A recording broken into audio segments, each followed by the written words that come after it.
সরকার এই জনগণকে লোডশেডিং উপহার দিয়েছে। সরকার গঠন করার পরে জনগণের হাতে হারিকেন এবং মোমবাতি ধরিয়ে দিয়েছে।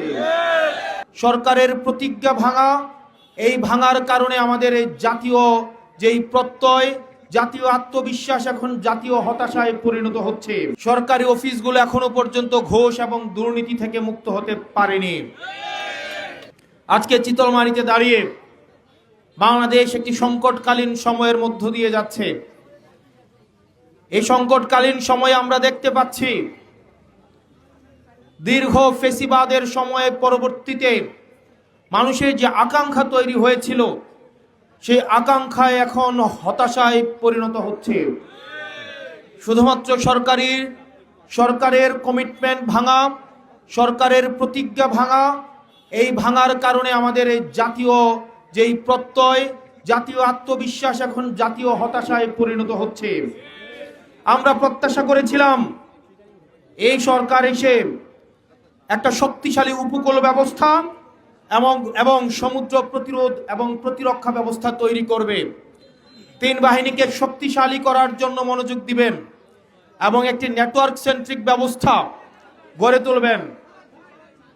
অত্যন্ত দুঃখজনক বিষয়, আমরা দেখতে পেয়েছি সাইবার ও ড্রোন প্রযুক্তিতে সক্ষম করার পরিবর্তে আমরা এই সরকারের স্পষ্টতই কোনো প্রতিরক্ষা ব্যবস্থা, প্রতিরক্ষা নীতি আমাদের সামনে উপস্থাপিত হয়নি।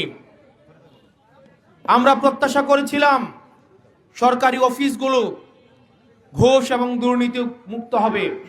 অত্যন্ত পরিতাপের বিষয়, সরকারি অফিসগুলো এখনো পর্যন্ত ঘোষ এবং দুর্নীতি থেকে মুক্ত হতে পারেনি। আমরা প্রত্যাশা করেছিলাম এই সরকার গঠন করার পরেই বিদ্যুতের সমস্যার সমাধান হবে। দুঃখজনক বিষয়, সরকার গঠনের পরে আমরা দেখলাম জ্বালানি সংকটকে পুঁজি করে জ্বালানির দাম বৃদ্ধি করে দ্রব্যমূল্যের দামও এরই সাথে বৃদ্ধি করে দেওয়া হয়েছে। ইরান এবং ইসরায়েলের যুদ্ধকে পুঁজি করে আমাদের দেশের তেলের দাম বৃদ্ধি করে কিছু বর্জুয়া, কিছু ব্যবসায়ীকে সুবিধাভোগী করা হয়েছে। এই সরকার গঠন করার পরে আমরা দেখতে পাচ্ছি বাড়ি বাড়ি বিদ্যুৎ মাঝে মাঝে আসে। সরকার এই জনগণকে লোডশেডিং উপহার দিয়েছে। সরকার গঠন করার পরে জনগণের হাতে হারিকেন এবং মোমবাতি ধরিয়ে দিয়েছে। আপনার স্বপ্নগুলো আকাশ ছুবে প্রবাসীর হেলিকপ্টারের মাধ্যমে। বিয়ে, জন্মদিন অথবা যে কোনো বিশেষ প্রয়োজনে হেলিকপ্টার ভাড়া করতে যোগাযোগ করুন স্ক্রিনে দেয়া নাম্বারে। প্রবাসীর হেলিকপ্টার, নিরাপদ ও সাশ্রয়ী বাহনের বিশ্বস্ত নাম।